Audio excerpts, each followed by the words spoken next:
have the Lakeport Speedway Halloween Smash, and you got the Enduro Racers, which is an 8-cylinder car Enduro race, which is 200 laps, 100 laps one way, 100 laps the other way, and then you got a Jammer Enduro race, which is 25 one way and 25 the other.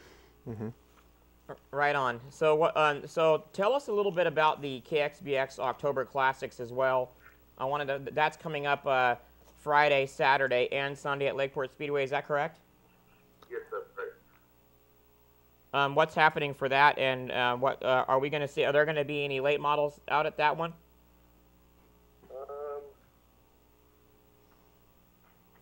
There will be bombers, late models, midgets, mini stocks, modified street stocks, Pro 4s, and jammers. The midgets will only run on Saturday, though. Oh, okay. Okay. Real quick, I gotta let people know in the chat room, if the webcast keeps freezing, sometimes you got to keep just press return or keep refreshing the page. We're trying to work through the technology glitches right now. Thanks for being patient with us. So another thing I wanted to talk to you about is that you yourself race, and you race number 69 Bomber over at Lakeport. Is that correct? Number 29 Bomber, yeah. Oh, 29. My bad. Okay, are you going to be? You're obviously going to be out there racing yourself. Yeah, I have to work on a few issues on my car this weekend, or this week before this weekend, but it will be there all 3 nights. Great. Right on, man. So now we actually got you on the phone, and we were going to. Checkered Flag Chick wanted to get on the subject of the hood on the 22 car in the race, and Johnny and I were talking about that. And I kind of would like your opinion, since you're a Bomber driver yourself. How do you think that was handled? And what do you think? I mean, basically, what do you think about that whole situation? How do you think that was handled? If you don't mind don't mind me asking you. You know, I value your opinion, being a driver yourself. Yeah, I got 2 opinions on that. I mean, I work with Randy Portlock, and he's a good buddy of Duke, so his perspective on that was an official pulled him over to pull off the hood. Now, if an official comes up to his car or tells him to come to the side and does it himself without Duke or anybody telling him to, I think Duke should have got his spot back. But if it happened the way the track kind of made it seem, and that was Duke pulling over towards the officials, yelling at them to do something about it, Duke was sent to the back, and that should have been what happened. Right. Yeah. Yeah, I don't know. I never heard anything on the radio about any official making the point to have anybody pull over to the pit gate. It looked to me like when he went back. See, we had an issue earlier with him too, with the window net being down and his passenger holding the window net up. You know, to me that was kind of a judgment call. You know, we kind of talked about that a little bit and come up with the conclusion that, you know, we didn't feel that that was going to be endangering enough that we should take him out of the lead. You know, it's really kind of hard to get rid of a leader when, you know, especially when he's dominated the race as much as he has. I mean, I feel bad for him. But you got to understand something, Evan. We are not the ones that prepare these race cars. Why it have hood pins in it is beyond me. But I know that if we physically, if I was Duke, I'd have stayed out there and ran it until I folded it up over the top of my car. That's what I would have done. And he would have won the race. But when he came out... I understand that completely. If there was no issues that the hood was going to flop over into his window, and that was a sure fact for him, he should never have had that hood pulled off or anything.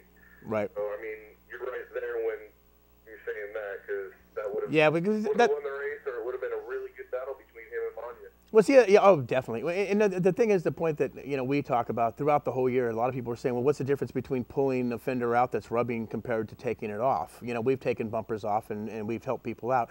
Well, this is an open comp deal here, and you know, we try to babysit, we try to help as much as we can help with your weekly shows and stuff like that. I mean, we had an issue with a legend car earlier this year where, you know, it broke the rear end in the car, and we gave them enough time to go in there and prepare that car to get it back out to continue on to become the points championship, or win the points championship, which he did. But at the point where about Duke's thing is, like I said, we are not responsible preparing these race cars. And if he didn't forgot to put the hood pins on, or they just fell out, and then obviously that's his deal. And that's part of racing. If you race California Speedway in NASCAR and you dent a front hood on the thing, the king becomes a piece of crap because now the arrow is off the car. But that's part of racing. So, and I know Duke, I can see Duke's frustration. And of course, I wasn't around when he was doing all his yelling and ramping after the races were over, but I'd have been more than happy to explain to him, heck, why don't you just go in the pits and change all 4 tires and come back out and get your spot back? Who cares, But the thing is like I said, it's not our responsibility that your hood pins came out. If officials stopped and told them to stop, then that ain't good. But as far as I know, he pulled over and pointed. I watched him point at the hood about taking the hood off. Well, I didn't see from my vantage point, Evan and Johnny, whether, us announcers tried to see if we could see that too. I don't remember whether somebody actually stopped him or not. I can ask your opinion on it too, Evan. Do you think that he could have kept racing with the hood, with that hood doing what it was doing? He'd have won. Yeah. I think he would have won. I think he would have got it. I think that the hood would have folded up over the top and he'd have had the drive through. I mean, I've seen in my 30 years of watching races or 35 years of watching races, I've seen guys win races with looking through cracks because the hood was up over the windshield. I don't think that hood would have buckled too much more than what it was doing.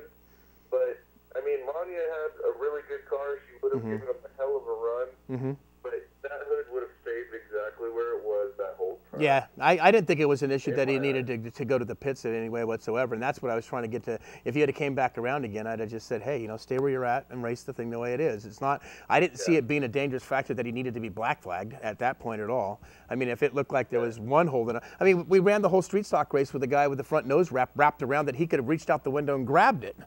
So and we let him go too. So I just think it was just a bad communication and a bad choice on Duke. I just don't think that, if that was an issue that an official walked out on the track and told him to go there, that's a different story. But I didn't see that. I saw him just basically pull to the edge. He knew darn well if he pitted that he would have been at the back, so he wasn't going to go to the pits. But I guarantee if it could all been done over again, he would probably just stay out there and race that thing and look through the cracks if it folded up over the window or not. But right. It was a great race, and I hated to see him. He ran a really good race. Both nights he ran a great race. It was actually fun watching him come through the pack. Yeah, it was. It was just a great weekend. What did you think of what did you think of the entire race this weekend, Evan? It was good. I mean, there was a few races that kind of got a little boring to me. Then there was races that got out of control. Like, I mean, the late models, really, you don't need to plow through somebody to win a race. I mean, I'm not saying anybody did that to win, but there was a lot of people bumping people out of the way, and it didn't need to be that way. Yeah, I agree with you. I really do on that. And me saying that's probably not going to be popular with Ukiah Speedway, but I do agree with you. That's not the way that's not the way that they should race. Well, let me explain something to you guys. What?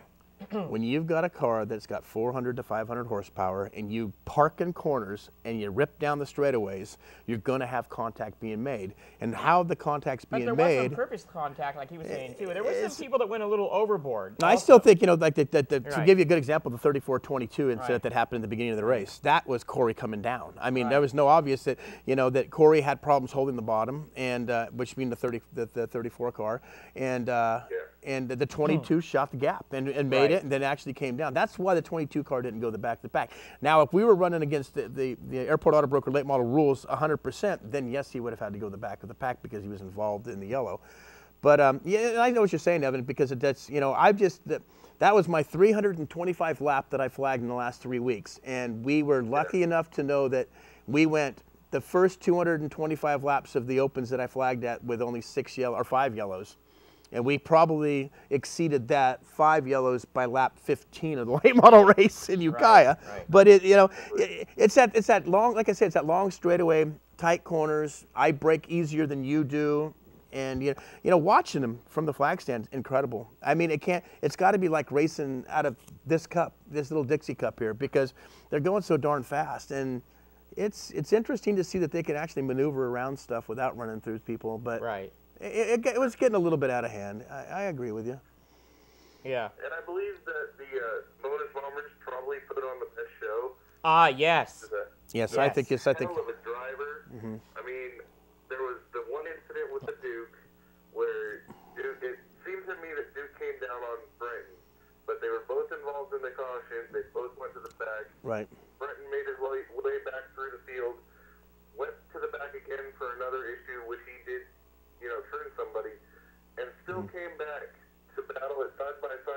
Shelby Helm, but Shelby Helm was a very fast car in that race, and just got a nose on him. I thought that was the most exciting race of that night.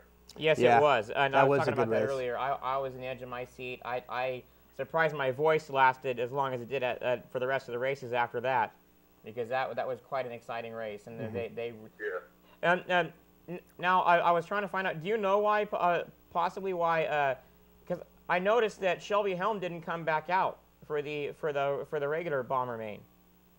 I don't believe. I think the only thing he was running that night, he only qualified, from what I heard, was bonus bombers and street stock. Oh, was he? Oh, Yeah. okay. Okay, I thought he was. I didn't. George I thought he Abella was the only one that didn't come back out for the. I think Okay. George qualified for the Bomber race, I think but George didn't come Abella back was out. another one that had a net issue too. Well, you know, I think George. He had a net issue, but the problem with him, why he didn't come out for the last main event, because Too his much power of it. steering pump went out. Yeah, that's what I was talking about. Yeah, Okay. and then I noticed too. It didn't look like his car was handling that well either yesterday. I don't know if it was his car not handling good, or a lot of people just finally figured stuff out and made their cars a lot better. I mean, Yeah. There's Well- a lot of fast cars there yesterday in the Bombers, a lot of fast cars there, period. I mean, Well, I know George made a motor change.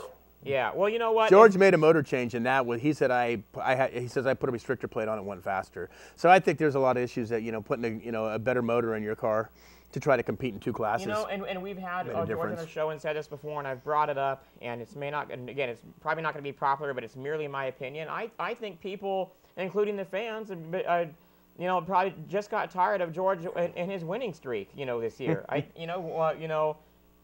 Somebody decided they've had enough, step up to the plate. I mean, you've even heard it. I've heard fans boo, So That's not uncommon. That's an issue. I mean, that can't even be an issue. I mean, you got people who just leave their car on a trailer all week and then expect their car to be good and better than the people who keep working on their car. George Abella is a person who keeps working on his car during the week to make it go faster, during the week, or for the weekend. Yep. And if people aren't going to work on their shit, or stuff, they're not going to win. that's a good point. George Abella is going to keep on winning if people can't figure out how to make their cars faster than George Abella. Right. That's a good point. Now, we talked earlier, and if you don't want to discuss this, it's all right. But is it cool if I, so to speak, pick your brain a little bit about the flag discussion we had, or is that something you don't really want to talk about? I mean, I'll say something about it. Okay. I believe there was too much of the pink flag. Okay. That's just my opinion. I go to Shasta, I watch good racing with no pink flag in every other class, but the late models, because that was late model rules. Right. But watching people race hard and, I understand the whole situation is not good for racing, but racing people hard, cutting the block and stuff, people getting moved out of the way, up the tracks, not wrecking, that kind of stuff is cool with me, but too many pink flags this weekend. Really? I'm trying to think of how many times I really threw it. It doesn't seem like I've been really. I show it a lot. There's a difference between kind of just holding it up over your head and waving the thing. But that's another thing too. I mean, just giving somebody a warning over the pink flag. I think it takes some of the racing out of it. Yeah. With that flag, that's just my opinion, though. Well, no, that's true, and that's that's cool. It's kind of my opinion also. I think it takes some of the competitiveness out of it also. You don't. In my opinion, you don't. I don't know how qualified I am to give an opinion because I'm wet behind the ears when it comes to racing. You guys have been around a lot more than I have, but it's almost like you're telling them, pull over and let them go by. You know what I mean? So that's kind of that's kind of my take on it. So picking a lane and sticking in it. I guess I can understand. I can understand a little bit of that part, and the same thing that I understand if somebody is making it a problem where if they're like 5 times faster than the guy, and they're just going both lanes just to make sure that guy's not going to pass him. If you don't use that pink flag, you're going to have that person work his way. If he's an aggressive driver, he will push him off the racetrack or dump him. If he's not an aggressive driver, he'll stay behind him and put up with it. Yeah. Or get tired of it and finally